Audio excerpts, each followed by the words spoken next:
Ito yung pinakamahirap sa weekend away guys. Hindi lang super pagod, magasto, super tiring talaga ang more than 5 hours mong driving. Imagine umalis kami ng bahay, 10:30 ng umaga, ngayon 9:30 na ng gabi. Hello guys! So eto na nga, sabi ni Dudong, mag-impake daw ako ng pang-5 araw. Oo, tapos 4 na gabi. So ayan, nag-impake na ako. Siyempre, dinala ko yung aking side hustle. So eto na nga guys, sa kalagitnaan yan ng mainit na panahon dito sa UK. Yan yung aking side hustle guys. Dinala ko sa aking road trip. So ayan, siya yung naglo-load ng mga mabibigat na mga gamit. So yang sasakyan na yan guys, full tank yan siya para sa mahahabang journey. So ayan guys, nagumpisa na kami ng aming road trip. Kung titingnan ninyo, 5 hours pa ang layo ng aming Ida Drive. At saka ito guys, ang super init talaga nito. Imagine nyo ha, mag-uupo ka ng 5 hours. Sobrang tagal nun. So syempre, yan ang gagawin ko, yung side hustle ko. So eto na nga, pangalawang check ko is meron kami natitirang 2 hours. Over 2 hours na lang. Ang sakit dyan guys, tumigil muna kami para magkape. So ito guys, titingnan ninyo ang ganda ng view, di ba? Ang langit, oh ayan, malinis na malinis yung langit, kulay blue kasi nga sobrang init ngayon dito sa UK, hindi masyadong traffic. So dito guys, tumigil muna kami kasi sobrang init na. Tapos kumain muna kami dito ng lunch namin. At saka syempre bumalik na naman kami sa driving. Tingnan nyo guys, oh, ang ganda ng scenery. Iwan ko para sa Pilipinas, para yata itong nasa Baguio. Yung wala ka na makita, puro kabundukan na lang. Puro mga green scenery nila dito. Tingnan nyo, ang ganda-ganda. So dito, kumain muna kami ulit guys. O, tingnan nyo yung aming pagkain. O, huminto kami ulit. Ayan. Tapos, kumain kami. Saglit kasi kailangan mong umihi. Guys, imagine, over 5 hours kang magdadrive. So, ayan, ang ganda ng aming background. Ayan. Tingnan nyo, habang kumakain kami ng lunch, yan yung aming background. Diba ang ganda? O, ito yung mga tawag nila dito guys, in service. O, titigil saglit. At syempre, ayan, nakarating na kami guys sa aming destinasyon. Tingnan nyo, oh, dumilim yung tubig. Ewan ko bakit brown yung tubig guys. Tingnan nyo, oh. Tapos, syempre, naghanap kami ng hotel namin. Ito yung masaklap. Pag naka-google ka, so hanapin mo, mag-ikot-ikot ka kung saan banda yung hotel dyan. So, ayan mo na si Dudong. So, syempre, lakad na naman kami ng lakad. Kasi malayo siya guys sa parking area. Hanap kami ng aming hotel na pagtitirhan for 5 days and 4 nights. So, ayan. Hindi siya maganda ngayon pero sana bukas maganda. So, eto na guys, sa mahabang lakaran, nakita na namin yung aming hotel na titirhan. Ayan, si Dudong, lakad lang ng lakad.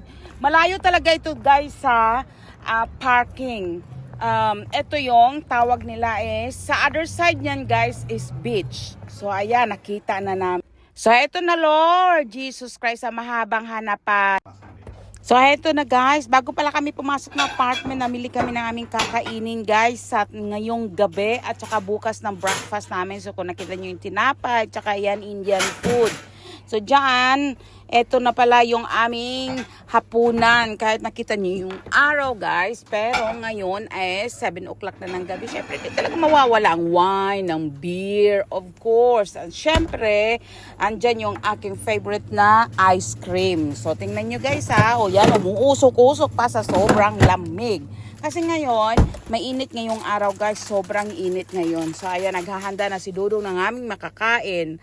And here we go. Ito yung aming dinner for tonight. Ito yung Indian food na binibili ninyo sa Sainsbury or Tesco kung nandito kayo sa UK. So yan yung aming pagkain ngayon guys.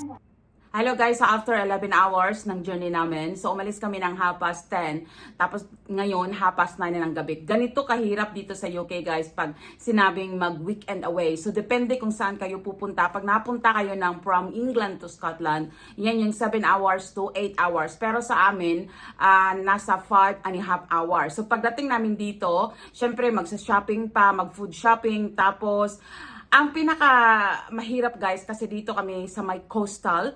So hinahanap pa namin yung kung saan yung hotel, kung saan may parkingan. So it take time talaga at pagdating ng nandito na kayo sa loob ng hotel or B&B or apartment. So lalabas na naman tapos mamamalengke. So ganito kahirap dito sa UK guys. So parang kung mag-weekend away kayo, halimbawa ngayon umalis kami ng Thursday, tapos babalik kami sa lugar namin Monday. So 5 days siya. Ang 1 day dyan guys, yan yung journey.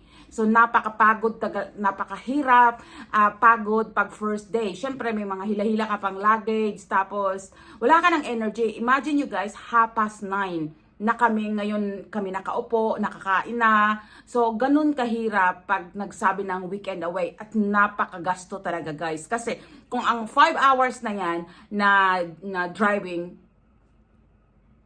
almost full tank yan siya guys.